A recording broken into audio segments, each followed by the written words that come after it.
What is the hardest Souls game?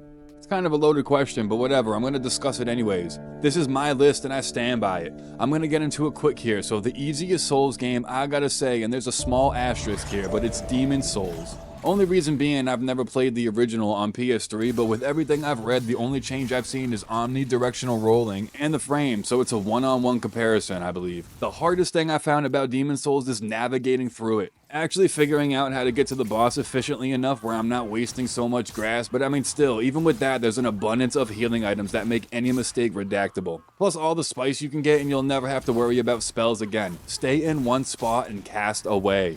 When running through Demon Souls for the first time, I picked up the Crescent Falchion and never used a spell again. There's builds in this game that shred anything. When coming in, I was worried about the Flame Lurker, Man Eater, and to be honest, this has to be because I played this game last, but I had no issues with any of them. I'm calling this the easiest Souls game, but I'm not calling any of these games easy at all. The whole world tendency and being at half health when in shade form, eating up a ring slot just to make it a whopping 75. But yeah, I can totally see how in 2009 this game is tougher than that guy eating a bowl of nails for breakfast. Without any milk. But with my first time playing it over a decade after its initial release and thousands of hours racked up between the other games, I really can't put it any higher than it is based off of my experience.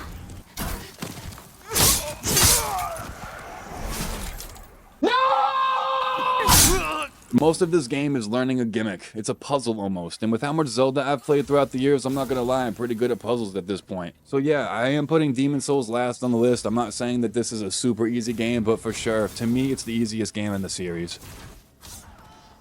Alright, next up I have Dark Souls 1, and this is the game that I really consider unforgiving in many ways, really. And that is the difficult part about this game, figuring out where to go, realizing that might not be the place for you and to come back later, the traps, the balls, invasions, ambushes, no fast travel, the jankiness, the unfinished second half. That's the hard part. Going through this game level to level while acquiring enough stats and gear, you'll see the plateau in difficulty equal to your power level. Boss-wise, man, I'd say Capra Demon will trip up some, maybe Quelaag, Omen S, Four Kings, but I'm telling you, the second that you start picking up some rings, weapons, spells, it's not going to be the bosses killing you, it's going to be the ambushes and gravity.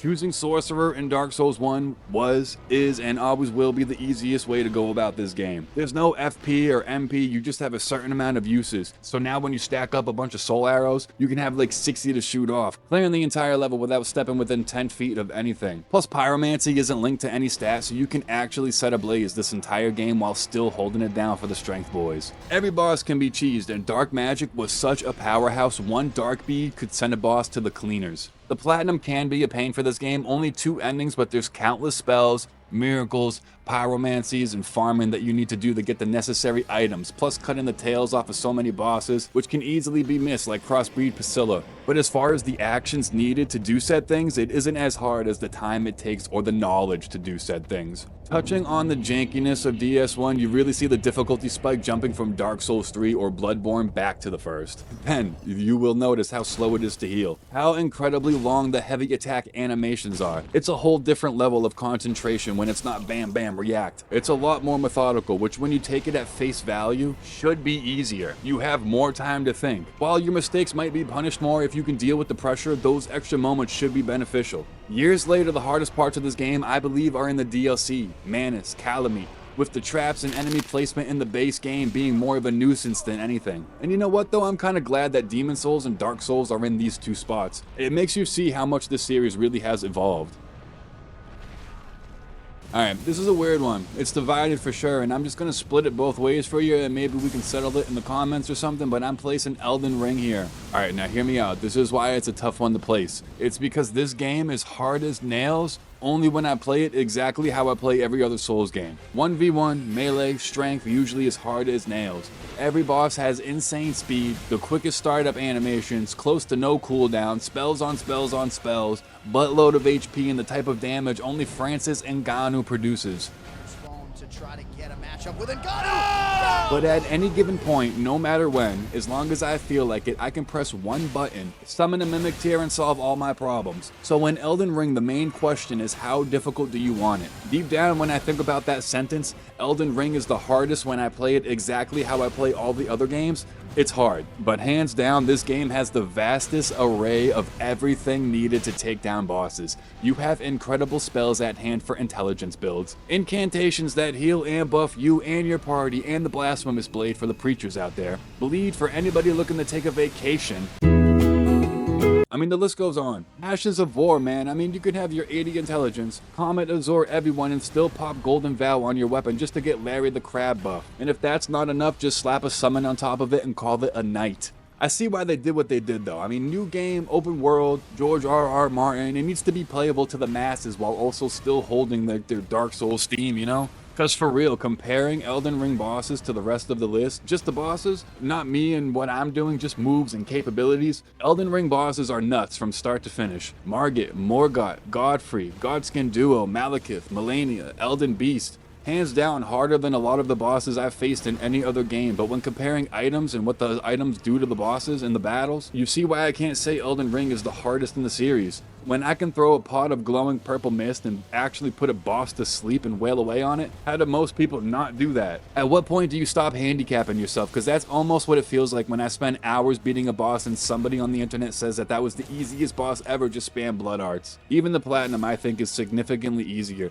You don't need all the spells, you don't need all the weapons, no covenant items to farm, just trophies tied to bosses and getting the legendary items and endings, which will require you to complete NPC quests and whatnot, but side by side, Elden Ring has so many options to play this game. I do appreciate that for sure, but a major point to factor in when ranking the difficulty of these games. Alrighty boys, my next entry was a bit tough to place, but with careful consideration I'm placing Dark Souls 3 in this spot. Really, when comparing to Dark Souls 1, you can essentially take everything that was hard and easy, flip-flop it, and there you have it. While the level design is still good, it's nowhere near as free as previous titles, and arguably the most straightforward in any of the games. Getting through High Wall and deeper into the Cathedral and Farron Keep might seem like you stumbled into it, but that's not the case. I might just look at this transition from the Lothric Castle into the Archives and think, man, look at the creative freedom that they just let this guy have. That's impressive. But realistically, starting out, maybe you have trouble with Gundyr, but once you get to the Abyss Watchers, you should have the speed of this game's combat down. And even though I don't think magic is as powerful here, I still think it's very deserving of mentioning how drastically it changes some encounters. But also, strength weapons absolutely destroy this game. When comparing Dark Souls 3 bosses to Demon Souls bosses and DS1, I can see a clear incline in difficulty across the board. It's not gimmicky, it's really shaping into learning movesets and reading and reacting, making subsequent playthroughs just as hard, or at least harder than when you have figured out a certain gimmick. Popping the platinum in this game is time consuming. There's a lot of covenant items, all the spells and gestures which require a lot of NPC quests. There's multiple endings, with one in particular being very hard to figure out, but I personally think this game was the first step into accessibility. The quality of life features are clear as day. Walking while healing, the fluidity while rolling, I truly feel invincible in this game sometimes. It does have some hard parts, I think, around Smoldering Lake. It has some hard bosses in Pontiff and the Twin Princes. You got the Nameless King in there. But the game provides a lot of outs in this game. Well-placed bonfires, plentiful amount of NPC summons, Tears of Denial, which is essentially a get-out-of-jail-free card. When you receive a killing blow, it pops, leaving you with 1 HP. It's a monster. And with the exception of a few classes that would need to invest a few stat points, most classes can run it with just only the Priestess ring. On top of the fact that now we have 4 ring slots, it becomes less of a bother for a sorcerer to have to run this ring during certain fights. Peak difficulty in Dark Souls 3 is, you guessed it, the DLC. Everything overall is harder, from the enemies to their placements and attacks, the bosses and navigation. But even when compared to others on this list, the ramp up in difficulty from base game to DLC is on par with the others, I'd say. Really, Dark Souls 3 is an amazing game, no doubt about it. And it's still tough in so many ways, there's no denying that. But with how many bonfires and how the levels are laid out and presented to you, I had no other choice but to place this here, but I'm telling you, it's nitpicky from here on out. The reason why I'm putting Dark Souls 2 here is simple. This is the only game that actually is out to get you. I'm telling you, there's a parallel universe out there where the boogeyman is a hard copy of Scholar of the First Sin.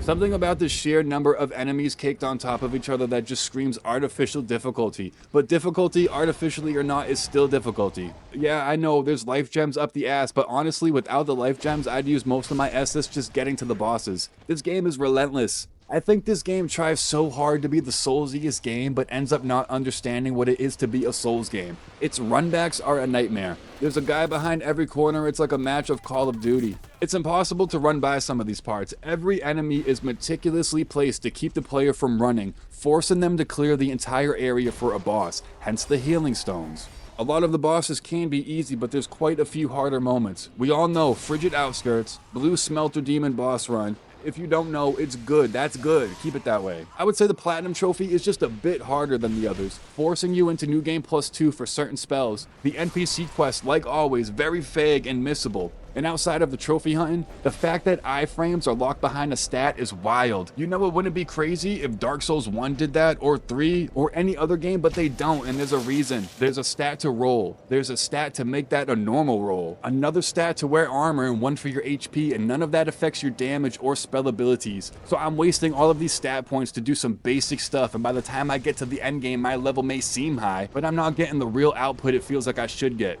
making people feel the need to grind. Sometimes this game really does feel more like a grind. With every new playthrough, I've learned a couple of things about Dark Souls 2. One is that even though you're up, you're down. And two is that the more dark orbs that you can have, the better. Dark magic in this game is pretty OP, but again, hear me out. That's how many stats now that you gotta dump into? Int, faith, plus whatever stat you want to use your weapon on, plus some extra for scaling, right? You really do gotta have perfect stat management in this game. You have to pick your moment to heal when it's right or you won't. Navigating through some of these levels makes you put the controller down and go make something to eat, I swear. Dark Souls 2 to me is like that crackhead cousin. Like, you like them, you know, you're cool with them and stuff, but you kind of keep your eye out because they might steal your wallet, you know, something like that. As I was editing this video, I remembered even more reasons Dark Souls 2 is harder than usual. One is how you lose your max HP every single time you died. Compared to Dark Souls 3's Ember, where you literally gain like 300 health, it's obvious Dark Souls 2 tries so hard to be hard. And the last and final reason being soul memory. On top of everything I just said, if for any reason you were dying more than someone else your level, let's say your friend, you won't be able to co-op with them because you've collected so much souls over time, even if you didn't get the chance to use them, sinking you further into madness. Truly a disaster piece. I got Bloodborne here, and you might be thinking, well, hey, the game gets easier the further that you get into it. And yeah, it's true, some of the bosses can be a pushover in the end, but take into consideration that most first-time playthroughs of Bloodborne are going to be very sloppy. Yeah, because right up to this point, you have Dark Souls 1 and 2. And look how fast those games were. Now all of a sudden you're dumped into a world with quick enemies and no shield. It's like, what? Also the fact that Gascoigne shows no mercy. From the rip, you've got like 20 enemies around a bonfire waiting for anybody to pass. Gasman, who was a monster when in terms of first level bosses. Old Yarnum directly after that while getting shot at continuously, and the only way to stop it is you gotta kill 2 hard NPCs. Need to be met by the blood-starved beast, and if you didn't know to throw blood cocktails, which a lot didn't, you might find that the blood-starved beast is very tough. Followed by Vakar Amelia, Dark Beast Parl, then the Shadows of Yarnum. That's an opening, alright, man. That lineup is on the rougher side of things if you don't already know the ins and outs of this game. Throwing the Platinum into the mix, I think this is the only game that actually forces you into harder content. So fighting the Thumerian Queen requires you to go through every chalice. Lower Loran, Defiled, all that. Other than that, the other trophies are pretty average, but, you know, New Game Plus to me in Bloodborne seems to be harder than the other ones. A real step up in difficulty, I've noticed. Running through High Wall versus Central Yarnum on New Game Plus is very different to me. Plus, the no shield thing will be an absolute trip up for at least half or whoever is used to using shields. When someone comes into Bloodborne already rolling as their main defense, well, they're probably going to have an easier initial startup, but even the quickstep has less iframes. You take double damage when getting hit during your recovery too, which is longer than any other game, forcing a lot of people to adapt the parry mechanic to overcome the lack of progression. You've got one guaranteed blood rock per run, so you better know what weapon you want to use, and I think just Bloodborne being overall quicker than the rest on average will mess a lot of people up. Obviously there's some who's gonna thrive in this whole situation, but I don't think most. For me, Bloodborne might have been the toughest to get into the swing of things. I don't know if it was the time I played it or what, but coming into Bloodborne after Dark Souls 3 was a trip. Alright, last one on the list, and what I think is the hardest game of the bunch is Sekiro, Shadows Die Twice. So the main reason for me is how it forces the player to actually play the game. As in no summons, no farming, Health and attack are locked behind combat, the combat is tough to learn, but everything in this game just forces you into this system till it's in your blood. This is the first game where the only way to get stronger is to actually get better at the game. These first couple of mini-bosses and enemies really can take a toll on a player strolling in from Dark Souls 3. With the percentage of players who actually parry in Souls games, it's not a skill everybody possesses, but deflecting in Sekiro really is the only way to go about it, so you see where the problem lies. But it's not just learning to parry, it's deflecting, returning offense, deflecting again, jumping a perilous, return offense, deflect, Makiria thrust, deflect again. All of that just for half of an enemy's posture bar gone. These bosses are anywhere from 5 to 8 minutes long. My first time defeating Ishin, it was 10 minutes long. It's attrition battles, slowly grinding down an enemy, but at any point I'm one misstep away from losing it all.